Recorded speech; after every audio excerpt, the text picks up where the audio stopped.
I believe that we came into this world with a purpose, and we came in this world with strengths and talents to go make that happen. But we do have a serious problem. And the serious problem is this. We end up in jail almost immediately. We get incarcerated by the world's model of success. We don't end up pursuing our purpose. We don't use our strengths. We end up chasing after this. And what do I mean by this? Here's the world's model of success. It's kind of fear-based if you think about it. Our number one thing that we need to learn in life is, how can I stay secure? And what does security look like? Security is all about making money. So think about this. Maybe you were highly talented, you were a great singer, musician. What did your parents say to you? Oh, that was really great, Barry, but you can't make money doing that. So what I think you should do is go to school and learn how to become an accountant.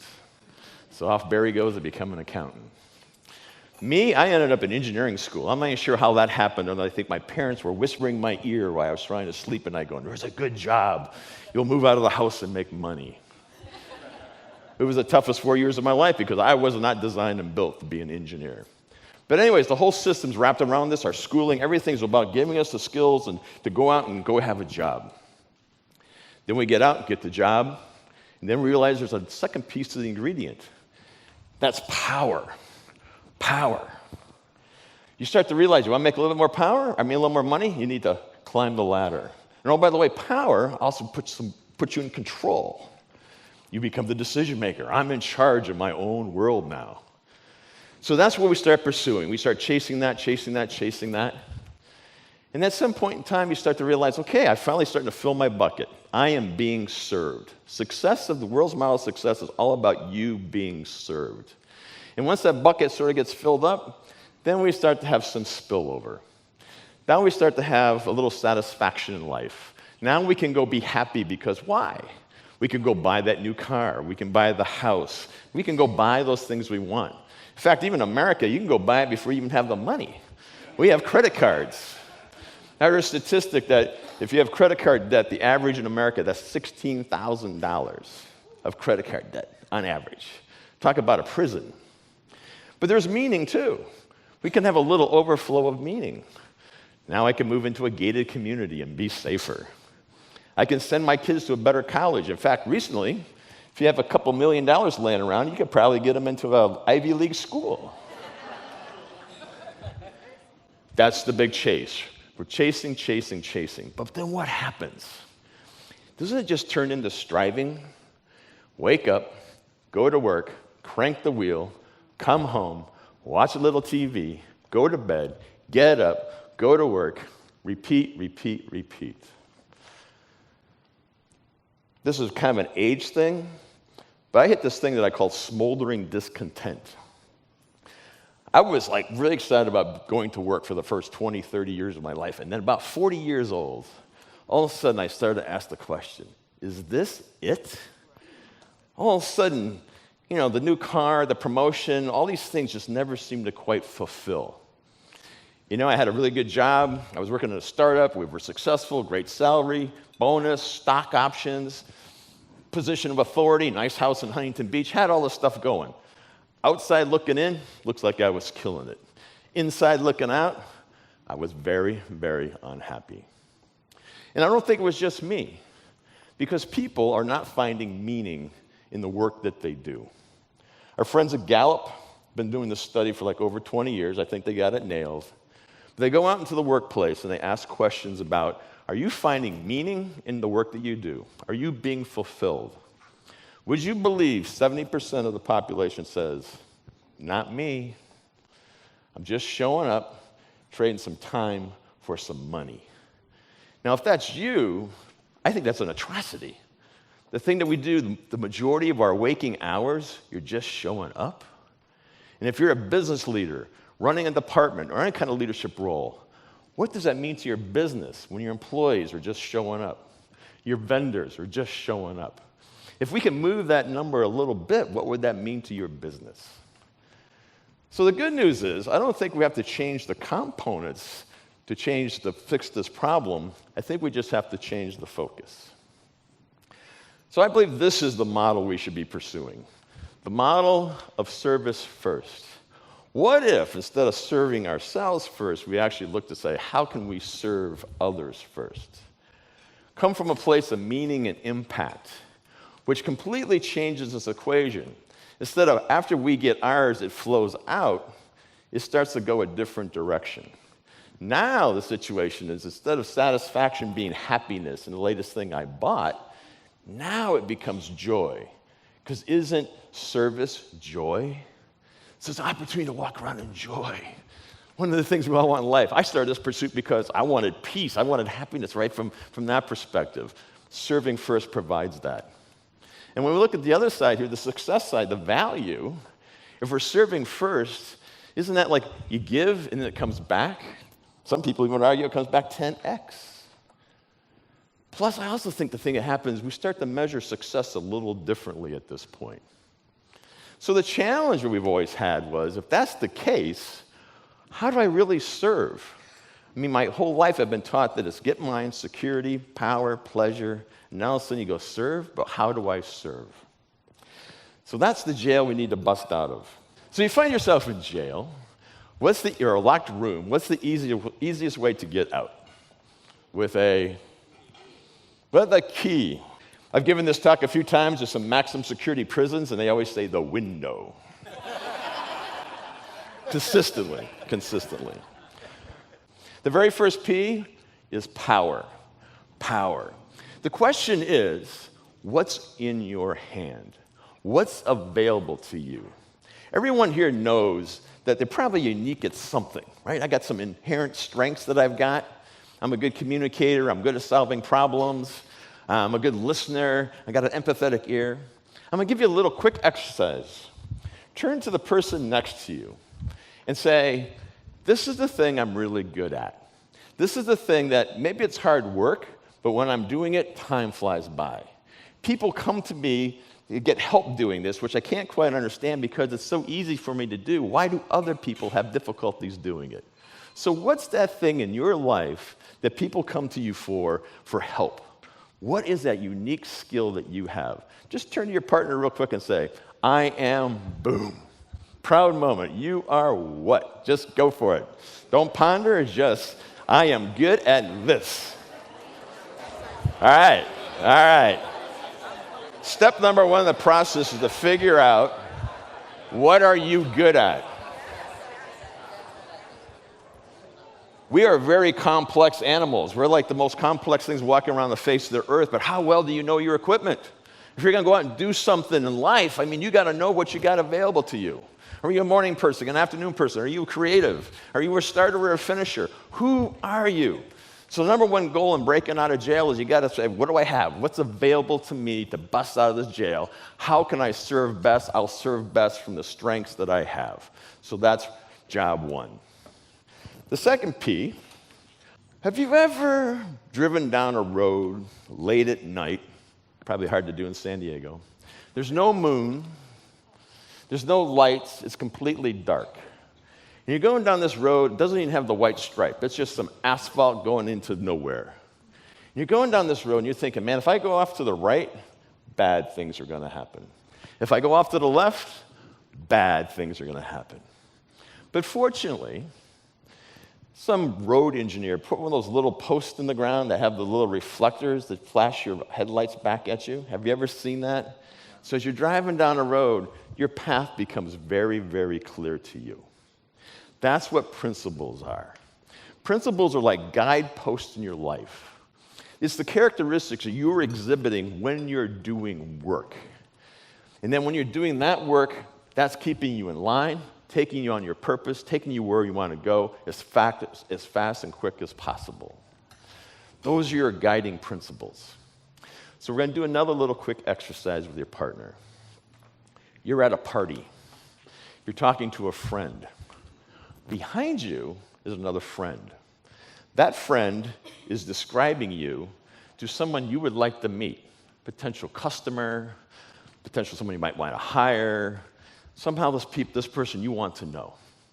As you're kind of talking to this person, you kind of got one ear like this, trying to hear what they're saying about you. What's the one thing you would like your friend to say about you when they describe you? What is going to be your legacy? What's that one word you would like your friend to be saying about you? Oh, he's a great communicator. He's very courageous. He's a great listener. He's our finisher. What's the one thing you would like to have your friend say about you to this other person? Tell your partner. All right. So in the jailbreak leadership process, we do some exercises to help flush this out. We come up with 5 to 8 words that become your guiding principles. And then in the ideal world, every time you move from point A to point B to go do something new, you would have a quick reflection and say, how do I want to show up? Because if that's how you show up, guess what? That's how people are going to know you. And so at the end of the day, when they're talking about you at your funeral, those are the words they're going to talk about. Not how much money you left them. They're going to talk about what you sowed into their life. So we need to know those words because those are the guideposts that take us where we want to go. So we got power, our strengths and talents. We got some guiding principles. And then the big money shot, when you look at the key, is like, what's that little notch on the end that actually unlocks my prison door? That's our goal here, right? We want to unlock our door. And that's purpose. Purpose. I've been pursuing purpose for 20 years. As I mentioned 20 years ago, I had smoldering discontent. I believed if I could figure out what I was supposed to be doing in life, things would look great. And so I went on this pursuit of purpose, and I failed on a really dramatic basis. I kept looking and looking, and what I realized was I was always looking in the wrong place. I was using the world's model of success to try and figure out my purpose. So in other words, my definition of purpose all had to do with me. I'll give Rick Warren credit for this. In the first line of his book that he sold a gazillion of them, says it's not about you. So I was well into this process when all of a sudden this light bulb that went on. I said, what if I changed the definition from this being about me to about how I serve? So the definition that we use is it's the unique thing you do for others. And that becomes a game changer. You now are seeing the world in an entirely different way when all of a sudden it's like, what are other people getting from me? The second thing that happened that changed the game for me was when I realized that we were already doing it. About 8, 9 years ago, I had this really crazy thing where I went on a 3-month sabbatical. As business people, I know you're going, what? He's not a professor. He's not a pastor. Business guys don't go on sabbaticals. But anyways, I was kind of kicking the whole time, but I went on this sabbatical, not sure what I was supposed to be doing, but I did it, all in this sort of search. About 2 months into this thing, I was up in Montana at this working ranch with a handful of other business guys. When we arrived at the ranch, the owner of the ranch, Mike, shared the story of a problem, personnel issue they'd been having at the ranch. It had been going on for a long time. Mike and his team couldn't solve that. Okay, it was terrible. Too bad it's happening. But that was the story. Next morning we come up, and Mike's got a big smile on his face. He goes, you know that thing I talked about yesterday? He goes, problem solved. Doug over here went and met with Susie, and everything's changed. And we're going, Doug, that's amazing. And Doug was this short little Italian guy. He goes, I don't know. When that happens, I just can't help myself. That's what I do. For the balance of that week, I was observing something would happen where people would go, all people would say, that's not right. That's an injustice. Someone should do something. But one by one, I noticed someone would step into that moment and take care of that situation. Right up to the last day where my moment came. And all of a sudden, I'm like going, oh my goodness, what am I doing? But then I realized I always do this. I drove up to Montana on my way home. I realized, wow, I think we're already doing it. And if that's true, then we should be able to figure out what it is. Which leads to a process that we call the unscripted moment. So the thought is if we're already doing it, we should be able to turn around and figure out when it's showing up and put some words to it. So I want to attempt something today that I've never ever done before, if you guys are all up for it. So tell me if you're up for it. You up to doing something kind of big and different today? Yeah. Typically in smaller groups, I'll invite someone up and we'll do some purpose discovery, kind of hard in a large group like this. But I figured we could stage a mass escape, see if we can get everybody out of here. So we're going to do a little exercise around this unscripted moment idea where you get to play with it. But I want to kind of calibrate where we're at. When I tell you what this process is and what it looks like, 3 things typically happen. For some people, you may say, That's never happened to me. I don't know what you're talking about, Jeff. That's okay. But the idea is that you went and bought that brand new white Tesla, and now you start driving down the road, what do you see? White Teslas everywhere. So we're going to set a seed. So if you don't know what an unscripted moment is, you will after today. You'll start seeing them everywhere in your life.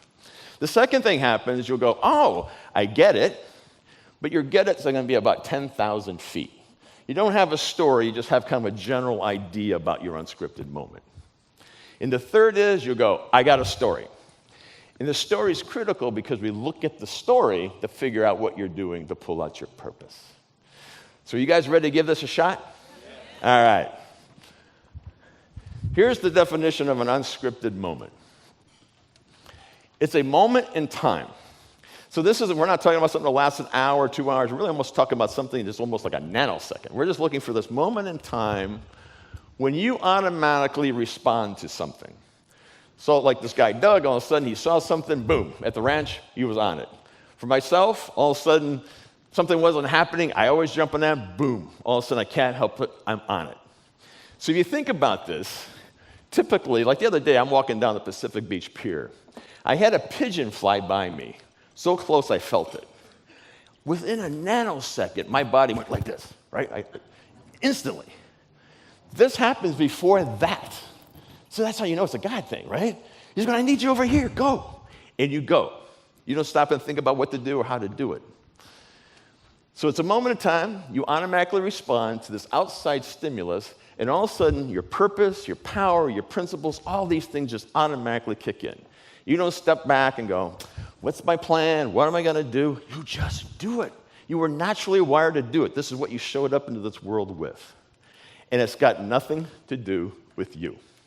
You see a need, something's wrong, and you're stepping in to do that thing that you do. The basis of this typically is some sort of frustration that you have. So you think about people, like, boy, I always hate the people that are know-all people. I always have to go up and say something to them. You may say, I hate it when things are like really messy and out of control. You're the person that goes in there and gets that all cleaned up. It's not like road rage, right? You know, and we get cut off today, and you do your normal reaction there. That's road rage. That's not what we're looking for. Or if your child steps off the curb and the bus is coming, you grab them. That's being a parent. This is a larger thing that you've been doing your whole life, that when you see that, you go, man, someone should do something about that, and you're the person to do it. And it may show up as some sort of injustice. Like there's something wrong in society, and I just have to step into that, make that happen. The other thing I've observed is often some things have happened in our life earlier that kind of seal the deal. That's why you believe it to be an injustice, or that's why you're frustrated by it, because you experienced it. And you're like, I'm not going to let that happen to anybody else.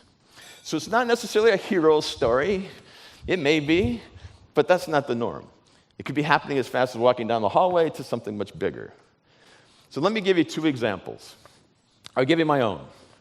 So when I was in Montana, I was the outside guy. There was 12 other people there, very high-level business people, and their pastor. Their pastor had invited these guys up there because he had an initiative.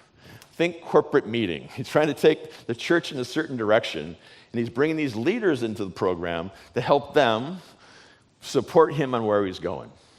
I thought he did a fantastic job of making his case, and we should move this thing forward. Turns out on the last day, Ken had to leave early. He had to get back to the church because there was church. And we're sitting there as a group, and someone says, oh, we should pray for Ken. All right, sounds like a good idea. Then somebody said, well, what are we going to pray for? And they had these whiteboards, so the next thing you know, the whole place was filled with all these things for Ken. Someone said, take a picture. He would appreciate that at the airport. So then we prayed. That's a good thing. Except when we got done praying, that was it. Nothing. And I'm sitting there, and I'm like going, what? What are we going to do? That was my stimulus. Next thing I know, the least likely guy in the room is standing in front of these guys going, let's mobilize. What are we going to do? What actions are we going to take when we get back? That was my unscripted moment that got me out of my chair to go do something. And I see that everywhere in my life. If I'm sitting at a round table and people are sitting here talking or nothing's happening, boom, I jump in, get it organized, get it moving forward. Mobilizing possibilities are my 2 words. The second story I'll share is a friend of mine. He's not here today, so I'll share his story. Very successful business person. And I actually met him before I came to San Diego 3 years ago at a business ministry event, him and his wife. So I got reconnected with him. So his unscripted piece, you would think as a business leader, he's always the head of the spear. He's the guy that's always got the big vision moving things forward. That's not him. I mean, he's doing that in his business, but that's not his big drawing card. What his big drawing card is actually to come alongside other leaders that have a big idea. So if your big idea isn't scaring the heck out of you, it's probably not a big idea. And this guy loves to come alongside other people. And he did that for me. He actually walked up to me one day, eyeball to eyeball, and says, Jeff, whatever you need, I'm here for you. And he's been on that journey all along, including knowing this was a big event this week, and he's out of town. He calls me up, Jeff, let's have lunch. Because he just has this ability to support another person's passion. His calling in that is he provides confidence. So what we're going to do is I'm going to turn this over to all the tables. So typically, if you got 6 people, when I'm doing this in a group, there's usually one person who's thinking, I have a story to tell. I know what my unscripted moment is. And since this came from upstairs, I'm saying, boy, come down and help us make this happen today. We want to have a mass escape. So what we want to do is take about 3 minutes. And if you feel like you've got the story at your table, this is not the time to be shy, right? We're all trying to bust out of jail. Let's live on the edge. Let's make something happen here. Step up and say, here's the situation that happens in my life, and when that happens, I can't help myself. I always step in, and I do this. That's the story. If you can knock out 2, great. If someone doesn't have a story, go for the general conversation. This kind of thing frustrates me. Can we do this? You think we can pull this off? Yeah, let's go. All right, you get 3 minutes. Ready, set, go. So do we have stories? Does someone have a story at each of the tables, hopefully? Yeah? So the goal of this was just to try and give you a little demonstration, start to be looking for these unscripted moments, because in those moments, that's where I believe your purpose is hidden. And if you can identify that and pull that out, you're on your way out of jail. So we want to take this to the next step. So I brought my good friend Rick Bender up here, and Rick is like everybody out here. He's a pastor, he's a business guy, he's done it all. So Rick, you have an unscripted moment you could share with the group here today. You know, I happen to have one. It's a little setup here. Yeah. Pre-efficiency. In pastoring for years, I've always found myself in a position where teaching opportunities arise and trying to be a help. I'm now in the media business. Don't throw anything. We hire very, very successful traditional media sellers to sell new media, which is difficult for very successful older guys. I'm 62 and I hire younger guys who are like older guys. So I find myself all the time in these moments where a very, very successful media seller, 6, 7, 8 figures, is now in new media and struggling. And I mean really struggling. I've never gone through this. I don't know what to do. I don't know how to sell this. I don't know how to make it happen. And these unscripted moments have appeared where it's, how can I help you? I know something that can help you. Let me help you. Sounds like, let me help you, help me. No, let me help you because I want you to be as successful as you want to be. Not just monetarily, but in life. My unscripted moment, it happens every day because we hire new sellers every day. So it's, how can I help you? You're depressed, you're bummed, you're down. What can I do to help you? Let me give you some advice. So I want to empower. So Rick tells a story. You heard some stories. What we do then is we ask 2 questions. Essentially, there's 2 parts of the purpose. One is your action. What is it you're doing when you're on purpose? So what words kind of pop to mind when you think about when you're doing what you're doing, and you were outside body watching yourself do it, how would you describe yourself? What kinds of things are happening? Teaching, helping, serving, consulting, kicking. Anything else? Empowering. Empowering. So when you think about those words, what kind of resonates for you? Empowering. Empowering. You're looking to empower people. And what are you hoping for? So when you're empowering these people that come in, they're struggling, what are you hoping for them? What's the outcome? For them to be as significant as they want to be. For them to be as impactful as they want to be. Impactful. So significance, impact, anything else you're hoping for? No, impact, really. Impact. So if you were to kind of think about your two words, Rick, which I know you think about a lot, what would they be? We've been through this.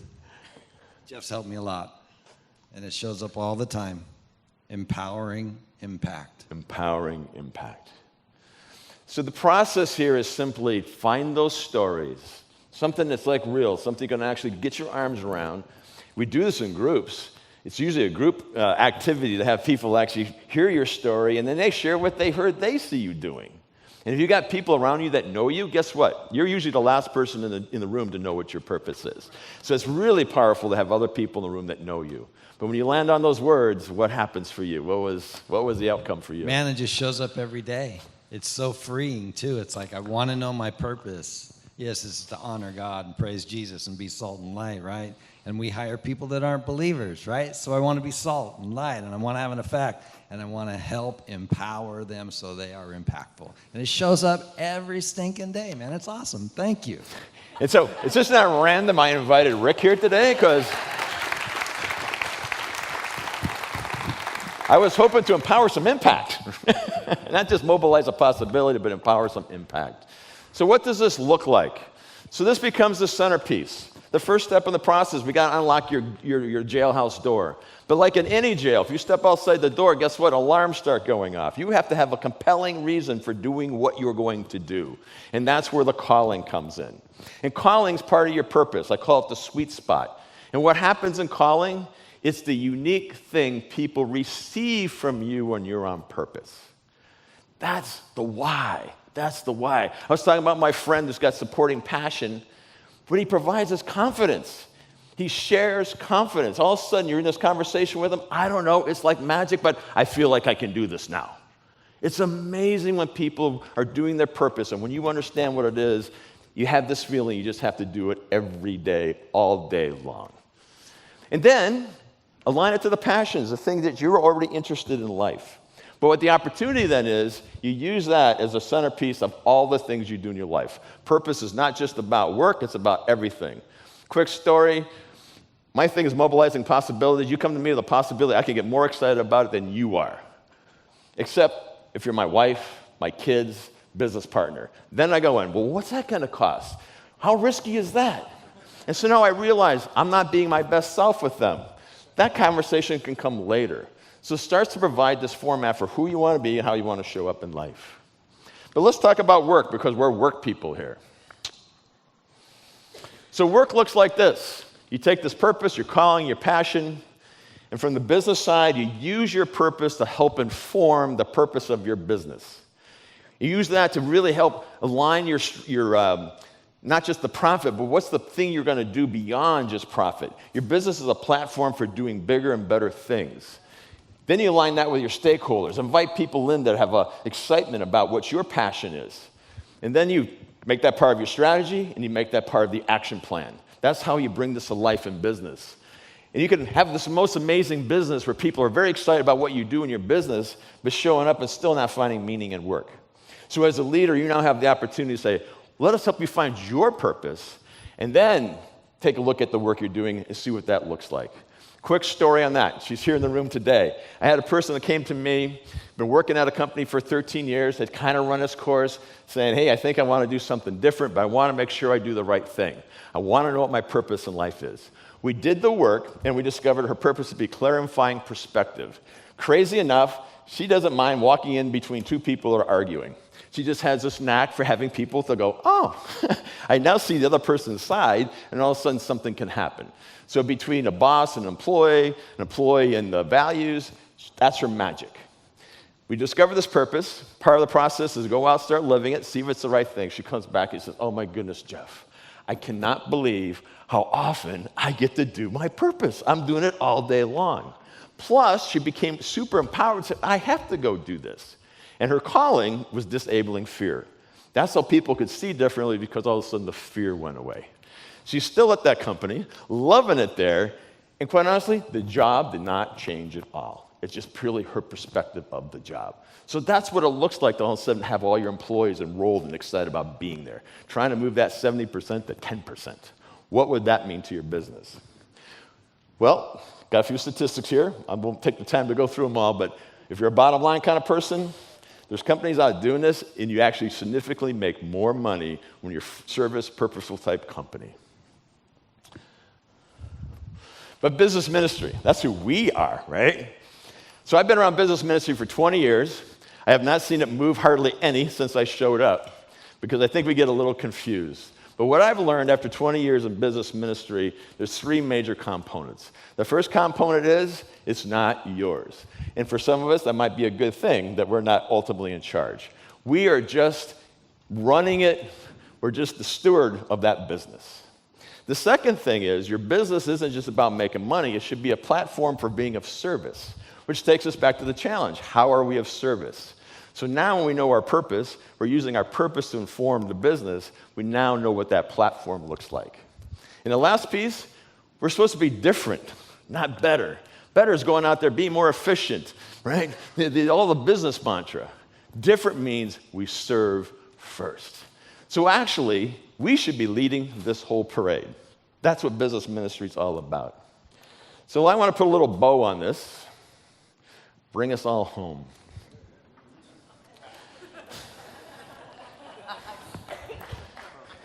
We laugh, but that's kind of what it looks like. That's kind of what it looks like because we're going against the world. And when you get out there, it gets a little scary. When I entered the workforce 40 years ago, I was so excited about work, what work was going to be. You know, I played a lot of sports. I thought it was going to be like that, the win, the losing, the camaraderie. And that's kind of what it was for the first 20 years as I was climbing that ladder, doing my thing. And then that smoldering discontent hit. And I really started asking that question of, is this it? Is this it? And now today, when I look around in business, I'm almost embarrassed at some level to say I'm a business guy. I think a lot of ills of this world are behind this capitalism that we got going here. This constant, we got to make more, we got to grow. I think capitalism is almost kind of eating our world up. So we need to change the model. And there's people out there making that happen. I'm associated with other folks like Conscious Capitalism and Business for Good, and they're all having either A, they're using it as a marketing spin just to try and make more money, or there's some people seriously doing it. But my call to you is, we should be leading this parade. Everything about bringing meaning to work, being service first, is what we're supposed to be about as faith-based organizations. And we should have a huge advantage, because the bottom line is, it is about faith. If you want to have the freedom to truly be who you were, that person that showed up in the very beginning, before you got programmed in this other direction, you're going to have the faith to continuously take that step. Think about money differently. Think about position differently. That takes faith. It's a step-by-step process. And it's not easy because the whole world is pointing in a different direction. But I'm here to tell you, I've been trying to walk this out, and it's a game changer. It's like being on a roller coaster. It's the best thing I've ever done in my life. And I would like to invite you guys into that. I want to just paint one little quick vision for you. We get 8 million visitors a year to San Diego. And I'm sure when they leave, they go, oh, love the weather, love the geography. But what if they left with hope? They leave going, what was going on there? Every place I went to, people seemed to be happy. People were willing to serve. It was just a really nice environment. It was clean. I didn't see any homeless. Everyone's working.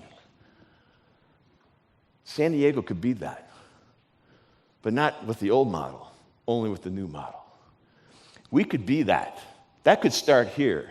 This is like my Montana moment. I'm trying to mobilize a possibility in this room.